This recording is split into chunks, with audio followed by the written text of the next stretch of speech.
I'm a kind of person that goes, yeah, let's try it. Let's see. And because, you want to experience all that you can and get all the, everything you can out of it.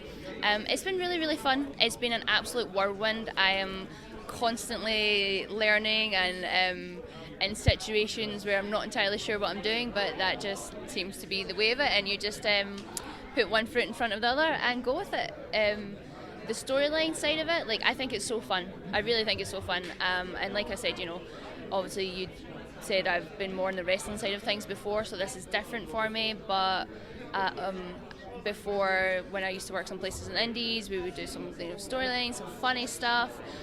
So it's just nice to expand, and try everything and build up that repertoire.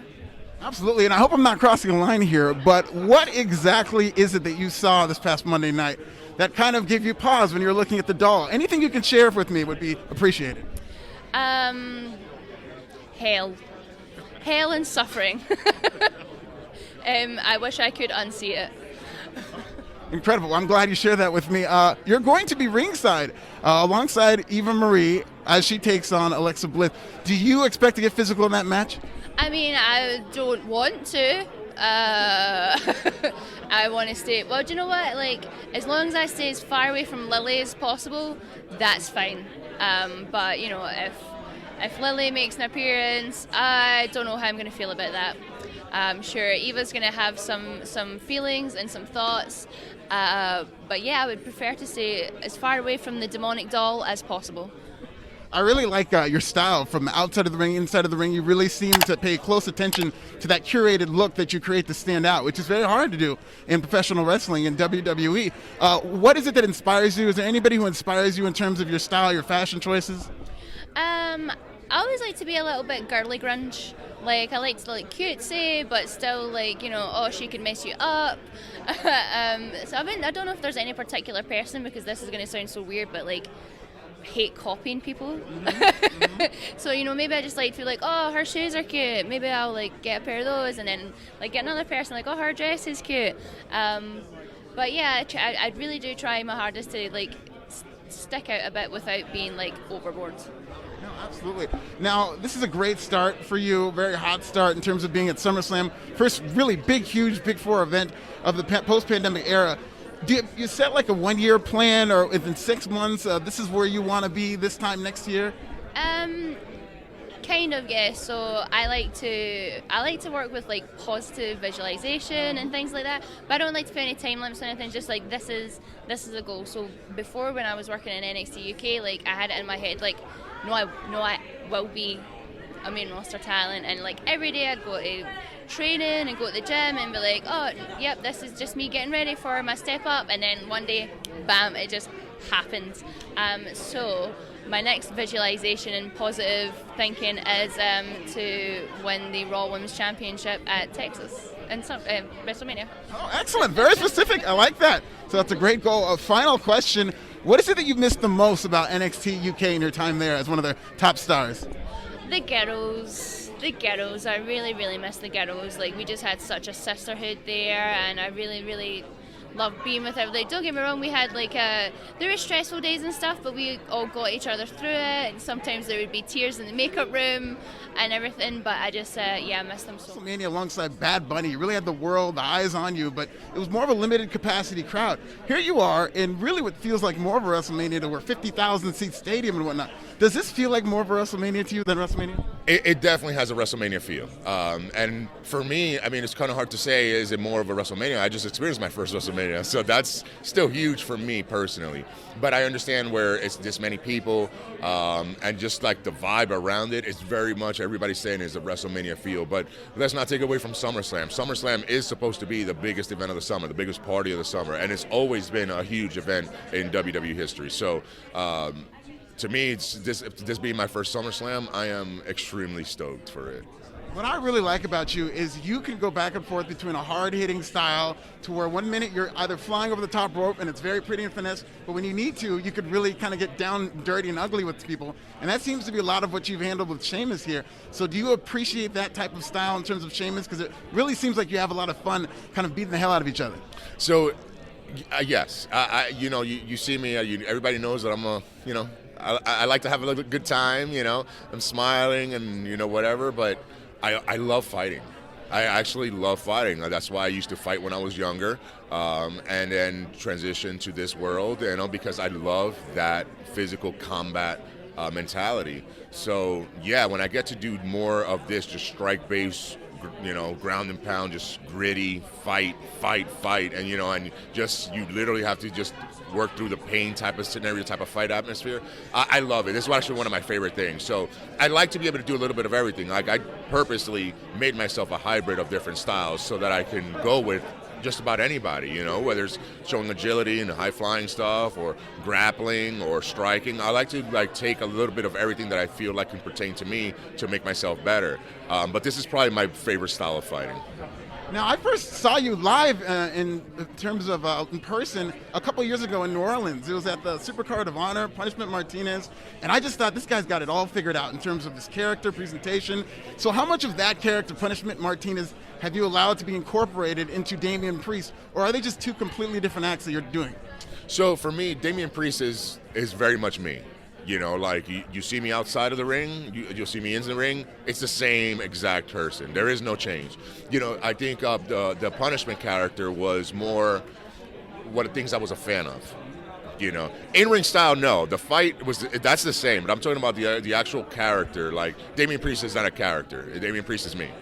You know, Punishment was definitely a character of things that I was a fan of. You know, growing up, I was a big fan of Taker and horror movies and vampire stuff. And, you know, like, so I got to kind of put all that in a ball and create this cool character. And I thought it was the coolest thing in the world till I started being myself. And I was like, wait, this is way cooler, you know? And I remember when Triple H told me, he was like, when you figure out how to just be yourself, you're going to be very successful. And at first when he said that, I was kind of like, how do I not know how to be myself? But couldn't figure out how to be myself on camera. Even when I thought I was being myself, I was still pretending to be a version of what people thought I was. And then just till one day it just clicked, and he was like, that's the guy I was talking about. And Shawn Michaels said the same thing to me. He was like, be that guy from now on. He goes, you just showed out. And that was my match against Finn Balor. Right after Shawn and Hunter came up to me and they told me, they're like, this is the guy we've been wanting to see. And did you feel like you were that guy in that moment too? Did you feel like you had clicked before they told you that? There was 100% different feel, and like I didn't realize it in the moment that is what Triple H was talking about till he said it to me. He goes, "This is what," and I was like, "Oh, that's what you meant," you know. But yeah, in that moment, I felt the difference. I felt comfortable, you know. I felt like now I belong here.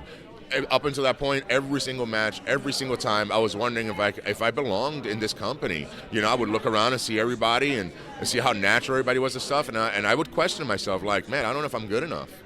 And that was the first time that I felt like I belong here, you know. Now, you definitely do belong here. So this time next year, positive visualization, what do you expect Damian Priest to be doing SummerSlam 2022?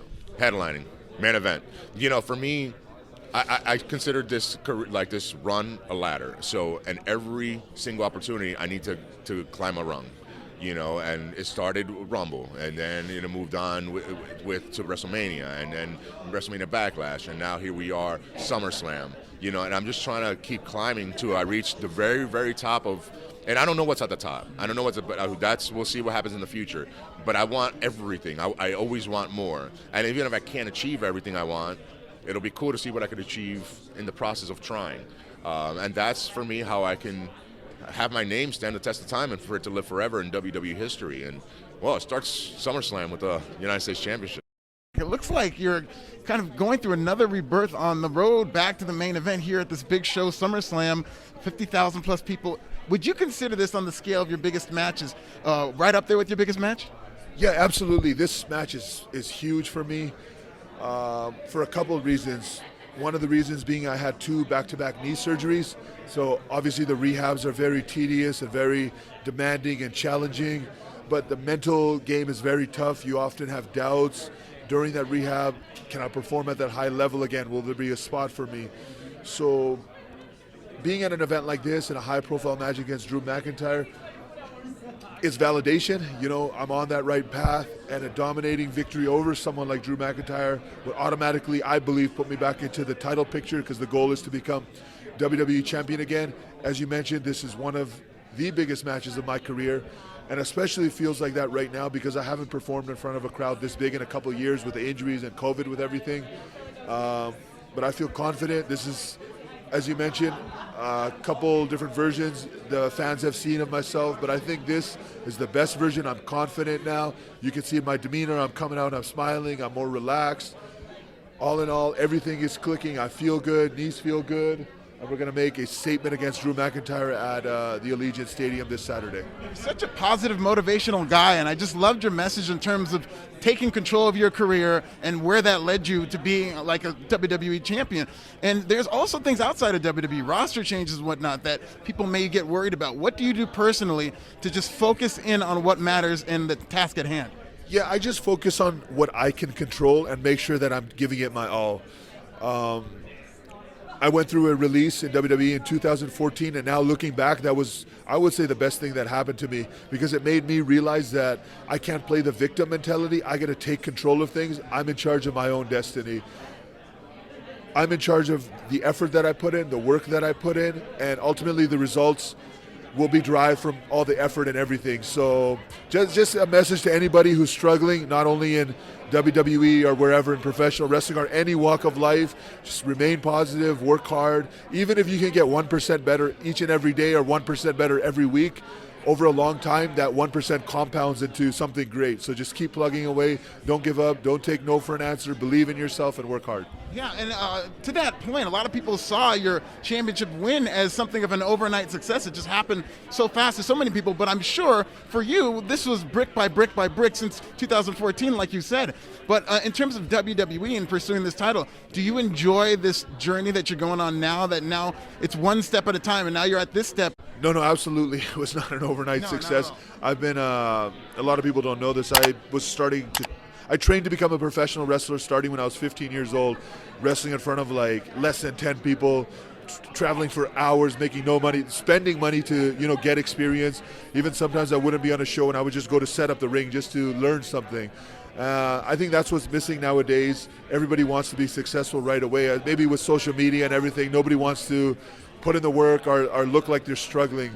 I think, like, looking back, the best times I've ever had in my career were those times, like the times that I was struggling. That was the most satisfying, the most fun. The things that I learned the most fond memories that I have are all during that time. But now just I have a different confidence about me because I've been through so much. I've been through the ups and downs, and I know I'm going to continue to go through ups and downs. Just because I'm here right now does not mean that I won't have more struggles to deal with. I'm sure I will. But I know that I can overcome any struggle that is put in front of me, any challenge, any obstacle, just through what I've learned through life. Not only that, I have Veer and Shanky with me now, so I want to kind of instill in them that hard work, that believe in yourself mentality. Anything is possible. I want to see them become champions. Yeah, let's talk about that, Veer and Shanky. It's pretty much the opposite of what you were working with the Bollywood Boyz, which I really enjoyed that act, and that you had two smaller guys who really knew how to fly around for you. But here you have two heavies, two giants. What do you enjoy more for your character and for what you do? Both are fulfilling in their own ways. Both have their own challenges and advantages. I loved the storyline with the Singh brothers. Again, those guys worked very, very hard. They sacrificed so much for the character, for me to become WWE champion. Fortunately, they were released, but my advice to them, and they know this, I spoke to them, just keep working hard. This happened to me. It happened to several WWE superstars, someone like Drew McIntyre. Even Bobby Lashley spent several years away from WWE.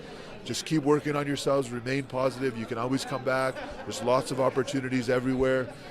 Now I have Veer and Shanky, two relatively inexperienced guys, but a lot of potential with both of them. So I just want to mold them, take my time with them, make sure they're taking their time. Again, improving 1% every day. If they can learn something from each match, each show they're at, they're gonna go very, very far. Awesome athletes, very coachable, right attitude. They have everything that you need to be successful in WWE. What do you think it was about Nikki Cross where she wasn't able to break through to where the superhero character is now? I think for Nikki Cross, what I absolutely adore is looking over the last 5 years and seeing how the character has evolved and developed. With Sanity and being in NXT, there was a very unpredictable wild, chaotic Nikki, and then, you know, going up to Raw and SmackDown, and it was kind of like the, you know, strange girl who didn't quite fit in, and then the partnership with Alexa, and then it was, you know, she softening my edges and calming me down, and me teaching her the meaning of friendship, and then it was and then another journey where it was like I was so. The Nikki Cross character was so desperate to be SmackDown Women's Champion that, you know, she pushed down Alexa and she pushed Alexa away, and then Alexa, you know, the Fiend came out, and then it was, you know, Nikki breaking out on her own, and then Royal Rumble, you know, something needed to change, and it was the superhero character. And what I love and adore is, like, I look over this last 5 years and everything makes sense. You know, for me, the Nikki Cross character would feel responsible for what happened to Alexa because she's the one that pushed her down. So then, you know, she then from that turns into, well, I don't want to let that happen again. I want to be a force of positivity and good, and I don't want to ever be in that position again where I feel responsible for my, you know, friend going down this dark path. So for me, it makes perfect sense. You know, it was a natural kind of progression, and, you know, it was time for, like, you know, an updated look with the cape and the mask. And what I love about the cape and the mask is, like, for me, it represents putting on the cape and the mask and feeling like you can try anything. So for me, it's the person I've always been, you know, positive and happy and joyful and a little bit playful, and, you know, but at the same time will stand up for herself, you know. So for me, it's like that's the person I've always been, and now we put on the cape and the mask and we feel like we can try anything, and the costume gives that feeling of confidence. So for me, like, I love looking at the past 5 years because it's been a great journey. Absolutely, and you talked about, as much as you are embedded in the superhero character with the mask, with the cape, are there any maybe superheroes that inspire that look that you're going for, or is this all your creation, or anybody maybe even in wrestling that has inspired that superhero look that you're doing? For me, the blue and gold, you know, when I was a child, I really loved the Spider-Man and the X-Men cartoons, the 90s. That I've absolutely loved those TV shows. When I wasn't watching WWE, I was watching them, and I love blue as my favourite colour. It's the colours of the Scottish flag, and I've always had bits of blue in most of my wrestling gear. I've always had bits of blue. So blue and gold for me, and in comic book and superhero lore, you know, the blue and the yellow actually reflects certain values of superheroes, you know, when you read into it and you look into it, and these are the values that I hold dear to my heart, you know. Yellow is like joy, blue is confidence, like compassion and depth, and I always want to make anything I do, I always put 1,000% into it. So for me, like, there's certain, the colours were like the X-Men for me, and then I want, you know, it's almost like I'm so happy that we went with those colours because I think it represents a lot. That's so awesome. I'm a 90s kid, so I was obsessed with the X-Men cartoon. Do you remember that theme? Yeah, I loved that. And then I was such a big Marvel fan, a big DC fan, and the Boys and Jessica Jones on Netflix, you know. So I've always been like into superhero television shows. Right now I'm rewatching Supergirl, you know, and Supergirl's amazing, and I think she actually represents a lot of what Nikki A.S.H is trying to represent too. And the Kick-Ass as well was a great movie, and that was a movie about a guy who had no powers, put on a costume and just tried to help people. So I think Kick-Ass as well was a great inspiration. Yeah, that was great. And I highly recommend Invincible if you haven't seen it. It's amazing on Amazon Prime. I think you'd really much enjoy it. So what will it take for Nikki, almost a superhero, to become the superhero? Is there a defining moment you're looking for where you're going to just shed that almost label and be the superhero? So for me, I love the almost label. To me, this is what it represents. For me, it keeps the character grounded and relatable. Because when you think about it, you think of Steve Rogers. You know, before he took the super serum and became Captain America, he was already a superhero. He was like standing up to bullies. He would be like, I can do this all day. You know, and all the superheroes from Marvel and DC that I loved, they were superheroes. Yeah, they had the heart and the moral compass and the values without any magical powers. You know, so for me, almost a superhero, that's what it represents. You know, it's keeping it grounded and keeping it relatable for the younger members of our audience. And I think that's so important. Like, it's not about magical powers or super strength or super speed or being a superhero. It's about trying and effort and not being perfect and falling down, but picking yourself back up. So that's what almost the superhero to me means. So for me, like, that's the important message. That's the message I'm sending. So I saw you and Jinder kind of jawing back and forth from across the room. Do you have more fun working with people who you have a familiarity with, maybe a friend, an old friend or whatnot, like your a rivalry with Sheamus, or do you like working maybe with a fresher opponent more when you're doing these big feuds? Yeah, I mean, with anybody we'll find something that can make us stand out, but when it's somebody you know and you've known them for so long, you've got so much material, you can find the truth in any situation because you know so much about them and you know how to push their buttons. So myself and Jinder obviously trash talking today, and then myself and Sheamus also doing the exact same thing. They were right beside each other right now. Sheamus, I think your ears are burning. I was just asking him about working with you. You guys had that great hard-hitting thing. Very awesome. More awesome than Drew? Way better than he is. Oh, wow. Yeah, He won't admit it, but it's true. maybe about 10 years ago. Well, you've got the sword. You've got a big edge with the Angela. Yeah, absolutely. How is you? No, I don't think it could, especially if you play so well enough. You've added another character element with all these history lessons. And my favorite personally was the one about Angela. But do you have one, whether it was the Winston Churchill, whether it was Loch Ness Monster, that you like better than the others? I mean, those ones were more like with the times that we're in, with the environment of the Thunderdome. You could try things that were more outlandish, and I was kind of challenged to show kind of different sides and personality, think really outside the box, and that's what that was about, just really getting outrageous. I started kind of just regular history style, and then I was like, it's kind of boring. I wasn't feeling it, and then with the Loch Ness Monster stuff, I was almost doing like a Saturday Night Live bit, but just showing like, hey, I can be a bit silly. This is the real Drew, which it is. I'm so silly and stupid in real life, but that was basically how far can I go? But once with the live fans back, you know, that's not something that I feel is going to translate as well. So it was more because of the times we were in, and when I was throwing things against the wall, I was willing to throw anything against the wall. Now I get a good feel for what the fans are digging. I get a good feel for who I am. And that's what I've been doing, and it seems to be working. The fans are still with me. We still get that connection. In regards to the story about the sword, that's not a Scottish story. That's not a silly story. That's based in reality. It's named after my late mother, so that's all true. It doesn't fall in the same category. But you never know. If I feel like the fans are invested enough in a particular situation I'm in, then I might break out one of those stories, but there's no way I'm going to do one of them out with the Thunderdome. You talk about your sensibilities in real life. WWE just had this partnership with Spotify, which is great, bringing a bunch of WWE content to Spotify. What about Drew McIntyre would surprise people in terms of something you'd want to cover if given the chance to do a podcast of your own?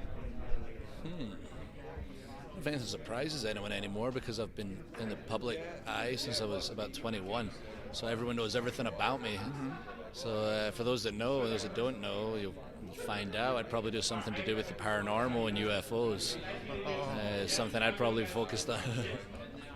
Absolutely. I've talked about it a million times. I've so many stories online if you want to look them up of my many forays into that area. But yeah, I could easily do a podcast on that. The truth is out there, Drew. That would be incredible. Yes, indeed. I mean, they're actually releasing it constantly. The Pentagon are constantly releasing videos, and because of how crazy the past 2 years have been, no one seems to care. There's legitimate proof of UFOs. But what does the road back look like for Drew McIntyre? Because obviously you can't challenge for the WWE Championship for the time being, but in terms of your plan maybe to get back to the World Championship, what does that look like for you?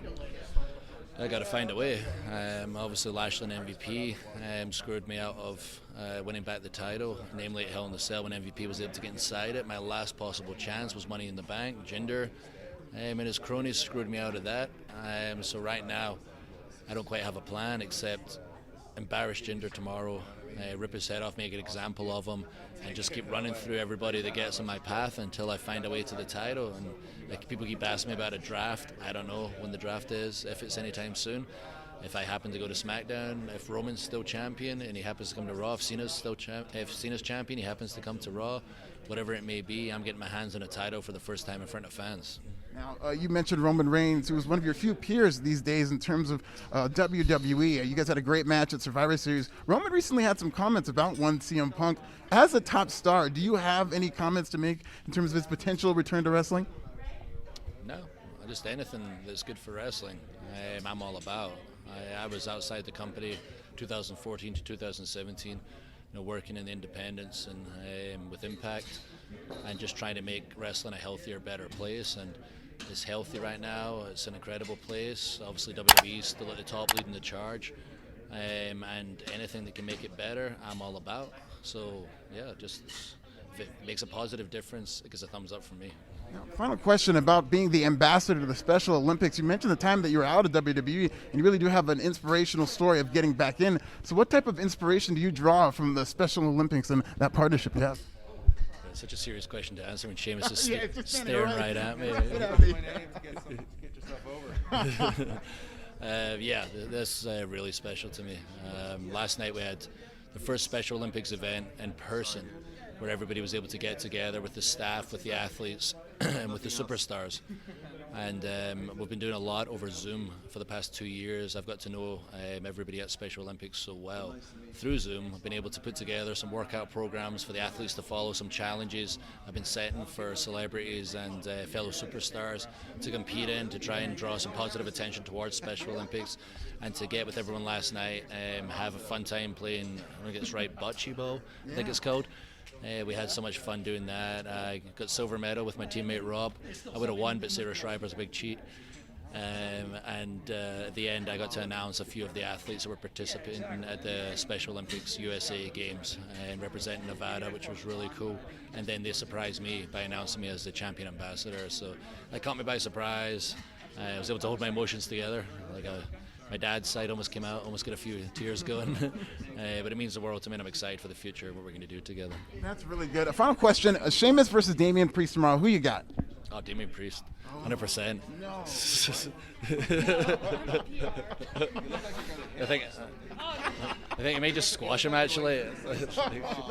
Okay. He's going to go out there so confident. He's walking around this media event, just the most confident man in the world. He's going to walk in there too confident with Priest. He's going to get caught off guard. And I'm going to have to pick up the pieces, rebuild him from scratch, build up his confidence again, because that's good a friend. Even though he kicked me in the head, I'll still be there for him. Very good friend. Good luck tomorrow, Drew. I'm very much looking forward to it. Thank you so much. It was great to talk. Thank you.